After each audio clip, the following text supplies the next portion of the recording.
Okay, we're about to reassemble the motor. We polish this shaft up, got the scoring out, we fix the bearings, we repack them with oil.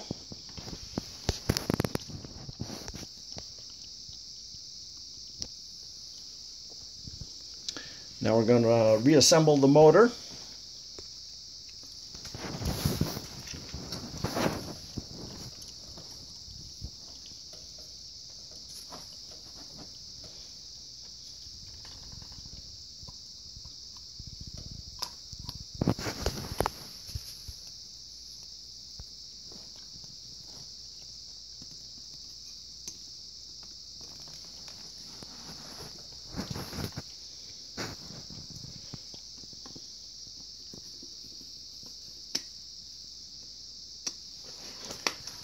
Now we're going to find the mark we made earlier.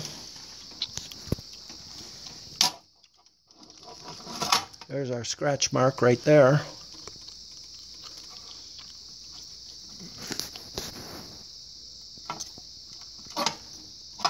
And there's the mark right there. So that should line up the holes with those bolts that have to go all the way through.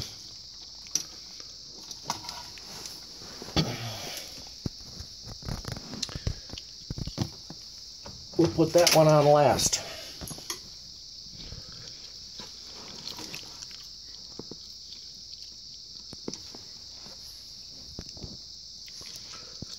Okay, we're putting the through bolts back into the motor. There's 4 of them, as we discovered, not 3 like I thought. When you do these, you want to torque both halves of the motor down evenly, so we're not going to tighten these one at a time. We're going to tighten them in a star pattern like you would changing a tire. And by rotating the tightening of each screw, you apply even pressure so that you don't warp the case, warp the end plates, shift the bearings out of place. Okay, so I've replaced all the bolts here and I've begun to torque them down. The reason I'm going to do it evenly, first of all, there's our shaft turning now. So that was the only problem with the motor, was that the bearings were seized up. So we cleaned that up, we polished that up. Motor's working good now. But I can still hear something rubbing.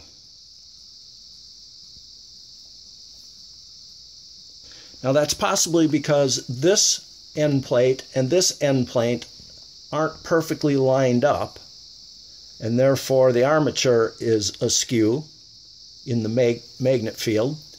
So before I torque these down any tighter, I'm going to line this up and get rid of that subtle noise.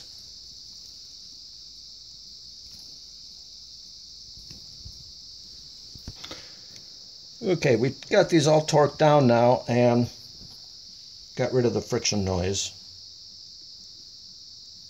Now we're going to replace this original washer made of some kind of plastic that actually degraded in the oil and disintegrated and froze the shaft up.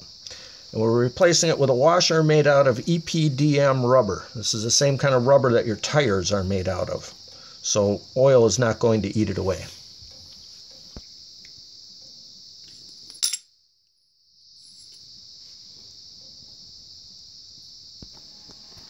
So, as long as I had the motor out, the blower out, I figured I'd pull the blower out and clean it up and get rid of that musty tomb-like smell that occurs every time the furnace first kicks on.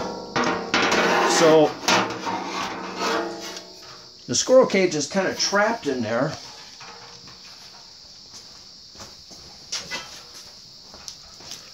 By this cover plate. So I had to remove the cover plate in order to get the squirrel cage out.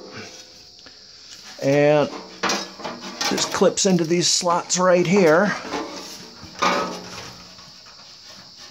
And then there's a couple screws that hold this in.